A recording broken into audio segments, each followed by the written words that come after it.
The empty stomach. The evening was cold, and the streets looked gray under the fading light.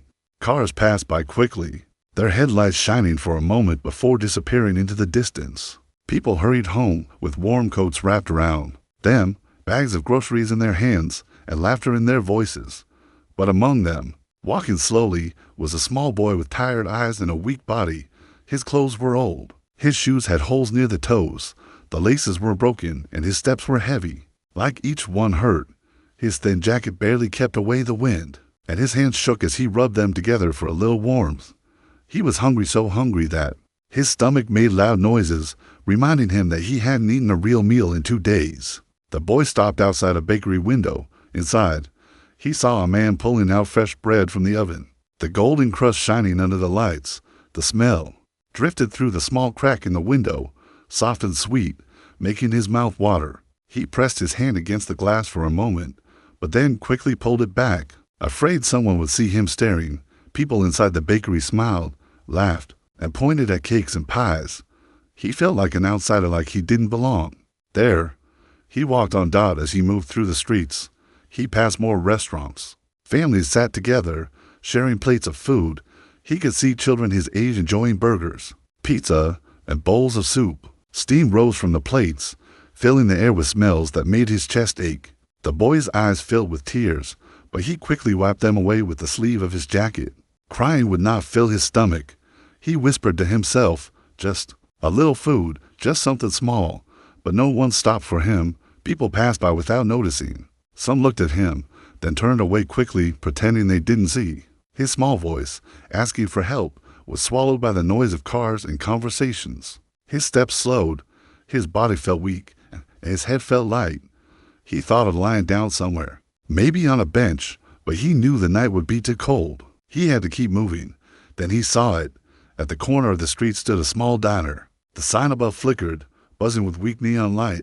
Maggie's Diner. The windows were a little foggy, but through them he could see a warm glow of yellow light. Inside, there were wooden tables, red chairs, and the smell of frying bacon and fresh bread seemed to escape through the cracks of the door. The boy stopped, his eyes fixed on the diner. His heart beat faster. Maybe, just maybe, someone inside would care. He stood at the door for a long time, afraid to go in. What if they shouted at him? What if they told him to leave? He looked down at his torn shoes, his dirty hands, and felt shame wash over him. His stomach growled again, louder this time, almost like it was begging him to take the risk. Finally, he took a deep breath and pushed the door open. The bell above the door jingled, soft and welcoming. Warm air rushed over him, carrying with it the smell of soup, butter, and coffee. His whole body relaxed for a moment, like he had stepped into another world. The chatter inside the diner was gentle, a mix of people talking quietly, spoons tapping against plates, and the soft hum of a radio playing an old song in the background. He stood by the door, unsure what to do. His eyes darted around the room. There were a few customers sitting at tables, an old man reading the newspaper, a young couple sharing a plate of fries, and a truck driver sipping coffee. Behind the counter stood a woman in her late 50s. Her hair was tied back, and her apron had a few flour stains. She had a kind face, though a little tired, as if she had spent many years working long hours in that same diner. Her name tag read Maggie. She noticed the boy right away. She saw his thin body, the way he hugged his arms close, the nervous way he stood by the door. The boy opened his mouth, but no words came out. His throat was dry, and fear held him back. He wanted to ask, but he couldn't. Instead, he lowered his head and stared at the floor. Maggie walked slowly around the counter and came closer. Her voice was soft, almost like a mother speaking to her own child. "Sweetheart," she said gently, "are you hungry?" The boy looked up at her with wide eyes. For a moment, he couldn't speak. Then he nodded, just once, his lips trembling. Maggie smiled warmly, her eyes shining with kindness. "Come on, then, sit down." She guided him to a small booth near the window. The seat felt soft and warm beneath him. He pressed his small hands against the table, waiting, almost not believing this was real. Maggie walked back to the counter, filled a bowl with steaming soup, and placed it in front of him. The smell was rich and comforting, chicken broth with vegetables, warm bread on the side. The boy's eyes filled with tears again, but this time, they were not from sadness. They were from relief. "Eat," "Sweetheart," Maggie said softly, "you're safe here." And as the boy picked up the spoon with shaky hands, he did not notice that in the far corner of the diner, a man in a dark suit sat silently, watching everything with careful eyes. A billionaire. He said nothing. He only watched the diner owner Maggie move back behind the counter. But her eyes kept glancing at the boy as he bent over the bowl of soup. He ate slowly at first, almost afraid to take too much. Then, when the warmth of the food touched his stomach, his hands began to move faster. He dipped the spoon again and again, his little mouth working quickly as if he thought the meal might vanish if he didn't finish it soon. Maggie's heart ached at the sight. She had seen many kinds of customers in her diner over the years. Drivers with tired eyes, couples whispering secrets over pie, families celebrating birthdays with loud laughter. But nothing touched her like seeing a child eat like he hadn't had food in days. She turned to the kitchen window where her cook, Frank, stood wiping his hands on a cloth. He raised an eyebrow, silently asking if everything was all right. Maggie gave a small nod, though her eyes softened in a way that told Frank this moment was special. The boy finished the soup and placed the spoon gently back into the bowl. His hands shook slightly, and his cheeks were red from the warmth of the broth. He looked up at Maggie shyly, unsure if he should say something. "You want some more?" Maggie asked with a smile. The boy hesitated, his lips parted, but his voice was barely a whisper. "Yes, please." Her chest tightened. Such simple words, spoken with so much fear, yet so much hope. She nodded, filled the bowl again, and set down another piece of bread. "Eat as much as you like," she said. "No one's rushing you here." The boy lowered his head and whispered, "Thank you." Maggie walked back behind the counter and pretended to tidy up, but her thoughts were heavy. She wondered where his parents were. Why was he out here alone? Why did his eyes look so tired? Older than his years? She wanted to ask, but she didn't want to scare him away. Some children carried heavy stories in their hearts, stories they weren't ready to tell. From the corner of the diner, the man in the dark suit still sat quietly. He had ordered only coffee, which had long gone cold. His face was calm, but his eyes were sharp, taking in every detail. The boy's thin arms, Maggie's gentle hands, the way she gave without asking for anything in return. He said nothing. He simply watched. Outside, the night deepened. The neon sign buzzed faintly, casting a weak red glow on the wet pavement. The couple by the window paid their bill and left, the bell above the door jingling as they stepped into the cold air. The truck driver finished his coffee and returned to the road. Soon, it was just Maggie, the boy, Frank in the kitchen, and the silent man in the corner. Maggie brought over a small plate of fries and placed it in front of the boy. "These are fresh. Careful, they're hot." The boy looked at her with wide eyes. His lips curled into the tiniest smile, as if he wasn't used to kindness. He picked up a fry, blew on it, and took a careful bite. For the first time that evening, his face lit up, and Maggie felt something warm spread through her chest. She slid into the booth across from him. "What's your name?" "Sweetheart." The boy paused, chewing slowly. He looked down at the table. Before answering, "Eli," he said softly. "Eli," Maggie repeated, nodding. "That's a strong name. My father used to say names carry power. You hold your head high, no matter what. You hear?" Eli nodded, though his shoulders stayed small and tense. He wasn't used to adults speaking to him with such care. Maggie wanted to ask more, where he came from, if he had family, why he was alone, but she held back. She knew sometimes it was enough just to give food in a safe place. She reached across the table and pushed the plate closer to him. "You eat until you're full, Eli. That's the rule here." In the corner, the man's eyes softened. His fingers tapped gently against his coffee cup, though he still made no move to speak. He had money more than the diner owner, more than the whole block, more than Eli could ever imagine. But watching Maggie, he realized that true wealth was not only in dollars, it was in kindness, in quiet moments like this one. Eli ate until his stomach no longer cried. When he leaned back in the booth, his face looked calmer, his eyes not so dark with hunger. For the first time that day, he felt human again, seen, cared for, safe. Maggie stood and patted his shoulder. Gently, "You sit as long as you like, sweetheart. This diner closes late." Eli looked at her, and for a moment, it seemed like he might cry again, but instead, he whispered, "You're kind." Maggie's throat tightened. She smiled, but couldn't find words. She simply nodded and walked back behind the counter, blinking away the sting in her eyes. And in that small, quiet diner, while the neon sign flickered and the radio played a soft old tune, the boy's empty stomach was finally full. But none of them knew the woman, the boy, or even the cook in the back that in the corner. The silent billionaire was making a decision that would change everything. The silent watcher's diner grew quieter as the night pushed deeper. The street outside was almost empty now, with only the sound of a distant car engine breaking the silence every few minutes. The soft hum of the old radio played a song from another time, its melody wrapping the little diner in a blanket of calm. Eli sat at the booth with his small hands folded on the table, his eyes lowered. His belly was finally full, but his heart still carried the weight of loneliness. He felt safe here, yet he also felt like a stranger in a world that wasn't meant for him. Maggie wiped down the counter, humming softly as she worked.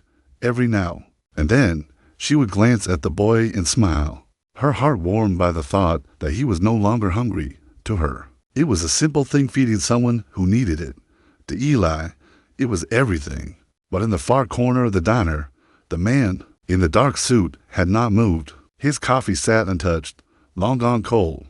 He leaned back in his chair, his hand resting lightly on the table, his sharp eyes fixed on the scene before him. He was a man used to boardrooms filled with power, to dinners in glass towers where food was more art than meal. He was a man whose name appeared in business magazines, whose wealth could build cities. Yet tonight, he was simply a watcher, silent, thoughtful, and moved in ways he hadn't expected. The billionaire studied Maggie. First, her apron was worn, her hands rough from years of washing dishes and carrying trays. But her face carried something money couldn't buy, kindness that flowed without calculation. She gave without asking what she would gain in return. Then his eyes shifted to Eli, the boy's thin shoulders, his tired eyes, his hesitant movements. He recognized that look. It was the look of someone who had been ignored long, someone who had learned to expect nothing from the world.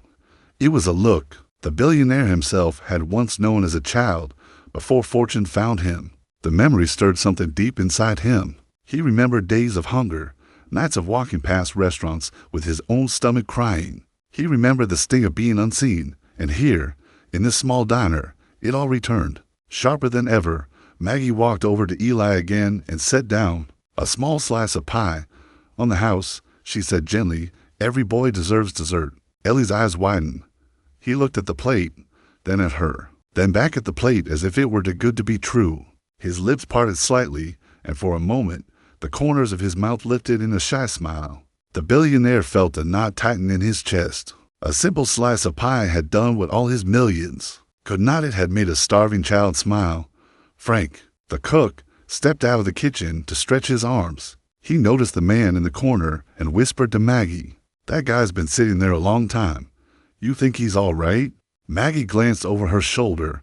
The man gave nothing away. He sat with the stillness of someone used to control. His suit was sharp, his shoes polished, but there was something heavy in his silence. "Some people just come to think," Maggie whispered back, "as long as he's not causing trouble. Let him be." Frank shrugged and returned to the kitchen, but Maggie felt a small curiosity stir in her heart. Who was he? Why had he sat there so long, watching in silence? Meanwhile, Eli slowly lifted the fork and took a bite of the pie. The sweet taste filled his mouth, and for the first time in days, maybe weeks, he let himself feel like a child again. A giggle, small and quick, slipped out before he could stop it. Maggie laughed softly. "That good?" Eli nodded, his cheeks turning pink. The billionaire's lips curved slightly, just enough to hint at a smile. He had been surrounded by laughter at parties, the polished kind that echoed in high ceilings and clinked against wine glasses. But this sound, this simple laugh from a hungry boy, with pie in front of him, felt more real than all of it. Time moved. Slowly, the neon sign buzzed outside, casting a faint glow through the foggy window. The diner was now almost empty, just the three of them and the man in the corner. Eli leaned back in his booth, tired now, his eyelids heavy. Maggie noticed and whispered gently, "If you want to rest here a while, you can. I'll wake you when it's closing time." Eli hesitated, then nodded. His small body curled against the seat, and within minutes, his breathing softened into sleep. The billionaire's eyes softened as he watched. He saw a boy with no home, no comfort, finally resting. because the stranger had shown kindness, and he saw a woman, weary but full of heart, giving without question. He knew then that he could not stay silent forever. Slowly, he stood, his chair scraping lightly against the floor. Maggie looked up, surprised. The man walked toward the counter. With calm steps, his tall frame casting a long shadow across the diner. He placed a thick stack of bills on the counter, more than enough to cover the untouched coffee. Maggie frowned. "Sir, that's far too much. You only had..." The billionaire raised a hand, stopping her words. His voice was low, smooth, but it carried weight. "Keep it," he said softly. His eyes shifted toward Eli. "And keep feeding him." Maggie's breath caught in her throat. For a moment, she didn't know what to say.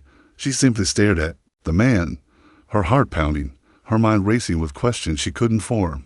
The billionaire turned, his eyes resting on the sleeping boy. Something unreadable passed over his face, part pain, part memory, part promise. Then he walked slowly back to his booth, leaving Maggie trembling behind the counter. The diner was quiet again, but the air was heavier now, charged with the weight of something about to change. Whispers of kindness. Diner's clock ticked softly, its hands moving slowly toward midnight. Outside, the street was almost empty, the lampposts casting lonely pools of light on the wet pavement. The city was falling asleep, but inside Maggie's diner, the night felt alive with quiet meaning. Eli was still curled up in the booth by the window. His small chest rose and fell in a steady rhythm, his face calm at last. The harsh lines of hunger and fear that usually marked his young features had faded, replaced by the softness of a child in peaceful rest. Maggie watched him from behind the counter. She held a cloth in her hands, but she wasn't wiping anything. Her mind was too full. The man in the corner had unsettled her, not in a dangerous way, but in a way that made her wonder. Customers didn't normally leave stacks of money for a single cup of coffee, and customers didn't usually sit in silence, watching with eyes that seemed to carry 1,000 untold stories. Finally, Maggie took a breath and walked over to his booth. She stood by his table, her hands folded nervously, in front of her apron. "You've been here a long time, sir," she said softly, "and that money you left is far too much." The man lifted his eyes to hers. They were deep, sharp, but also strangely tired. "Not for what I've seen tonight," he replied. His voice was low, but it carried a weight that made Maggie pause. She searched his face, but his expression revealed little. "I just did what anyone would do," she said after a moment, her voice almost offensive. The man shook his head slowly. "Not anyone. Most people walked past that boy. They didn't stop." Maggie looked down at her hands, embarrassed. She didn't see her actions as special. Feeding a hungry child was as natural to her as breathing, but the way he spoke made her wonder, had she really done something rare? She glanced back at Eli, sleeping peacefully, then returned her gaze to the man. "Children shouldn't go hungry, not in this world, not when we have enough to share." For the first time that night, the man's lips curved into the faintest smile. "You remind me of someone," he murmured. Maggie tilted her head. "Who?" He didn't answer right away. Instead, he looked toward the window, his eyes distant. "Someone who gave me food when I had nothing, a long time ago." Maggie blinked. She hadn't expected that. There was something about the way he said it, a softness, a crack in his otherwise solid voice that told her the memory still lived fresh inside him. "You've known hunger?" she asked gently. The man nodded, his gaze still far away. "More than I care to remember. That boy, I see myself in him." The words hung in the air like a secret, fragile and heavy. Maggie didn't know who this man really was, but she sensed he was not ordinary. His suit was fine, his watch expensive, yet his eyes spoke of pain she understood too well. For a moment, the walls between them seemed to thin, and she saw not a wealthy stranger, but a human being carrying old wounds. "Then maybe," Maggie said quietly, "you were meant to be here tonight." The man looked at her, surprised. No one had ever spoken to him like that in years. He was used to people who bowed their heads, who only cared for his money, his name, his power. But here was a woman with flour on her apron and wrinkles at the corners of her eyes, telling him that fate had guided his steps. He didn't reply, but his silence carried thought. Just then, the diner door opened. A gust of cold air swept in. As the late-night customers entered, a pair of young men laughing loudly. They took a booth near the back and began flipping through the menus. The spell of the quiet moment broke, but the weight of it still lingered in the air. Maggie gave the man one last searching look, then moved to greet the newcomers. She poured them coffee, scribbled their order, and returned to the counter. But her mind stayed on him, the stranger in the corner, whose eyes held secrets. The billionaire leaned back in his seat, watching the boy sleep again. He thought of the towering skyscrapers he owned, the companies he controlled, the luxury cars parked in his garage. None of it had ever quieted the old hunger inside him. But tonight, watching Maggie's small kindness, something inside him stirred something he thought money had buried long ago. He reached into his jacket pocket and pulled out a pen and a folded card. On it was his name, written in bold letters that the world recognized. He stared at it for a long moment, debating, should he reveal himself, or should he remain a ghost in this place, unseen, leaving only his money behind? He placed the card on the table, tapping it lightly with his finger. His eyes flickered once more to Eli. The boy shifted in his sleep, murmuring something too soft to hear. The billionaire's jaw tightened. Not tonight, he whispered to himself, sliding the card back into his pocket. Not yet. Maggie returned to the counter, but her eyes kept drifting toward the mysterious man. She didn't know his name, but she felt certain something about tonight was not ordinary. Something was beginning, though she couldn't yet see what. And in the quiet hum of the diner, with the boy asleep and the billionaire lost in thought, whispers of kindness began to weave themselves into a story far bigger than anyone in that room could imagine. The hidden truth night stretched on, quiet and heavy. The two young men who had come in earlier finished their burgers and left, their laughter echoing for a moment before the door closed behind them. The bell above the door jingled once, then silence returned. The diner was nearly empty again, just Maggie, Frank in the kitchen, the boy sleeping soundly in the booth, and a stranger in the corner who seemed more shadow than man. Maggie refilled a pot of coffee, the steam rising into the air. She stole glances at the suited man, her mind spinning with questions. Why was he here so late? Why had he left so much money? Why did his eyes soften when they lingered on Eli? Finally, she could not hold back. She carried the coffee pot to his table and asked, "Would you like a warm refill?" The man looked down at his cold cup, then back up at her. His voice was calm but deep, carrying a weight she couldn't explain. "No, thank you. I don't drink much coffee." Maggie smiled politely, but she stayed standing near his booth, holding the pot. "You know," she said carefully, "most people wouldn't sit in a diner for hours over just one cup." He studied her face, and most people wouldn't feed a child without asking who he is or where he came from. Her cheeks warmed.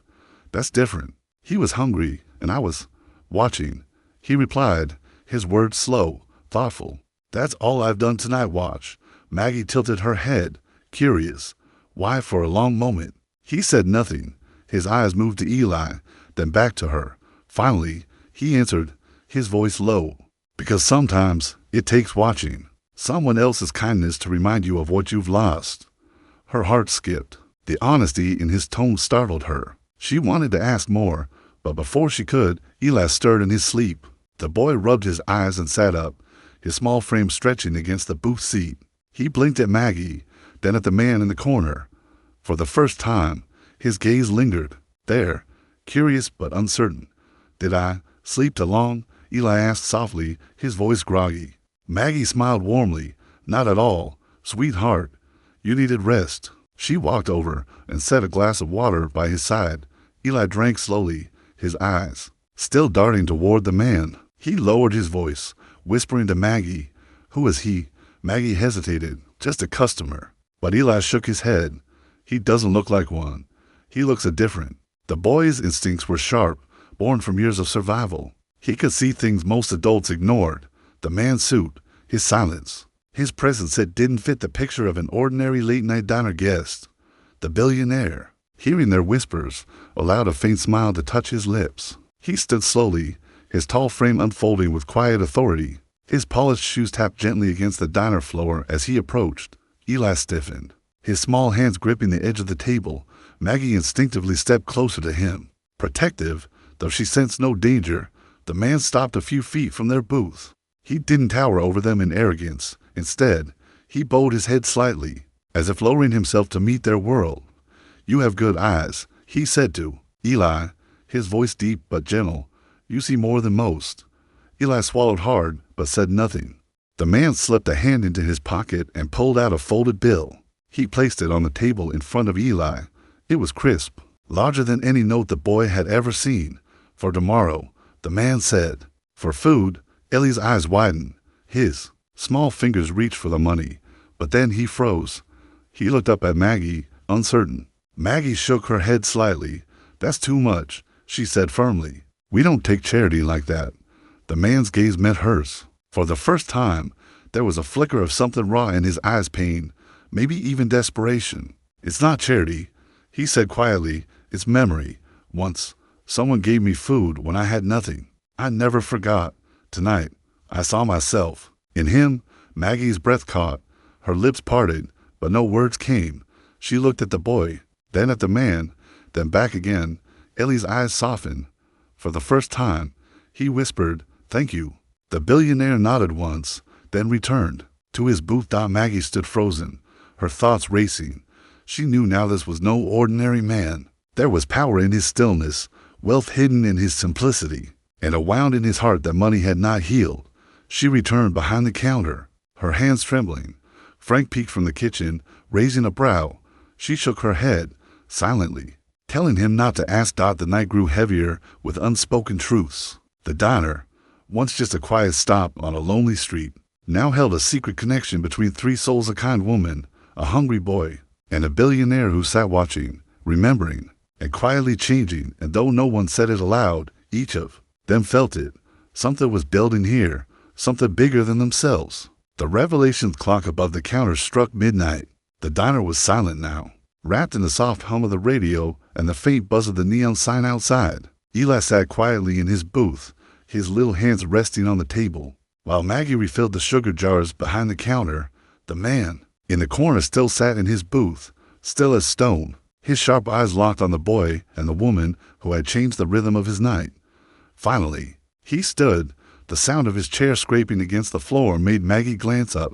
Eli stiffened, his eyes following the tall figure as the man walked slowly toward them. His steps were calm, but the weight of them filled the small diner.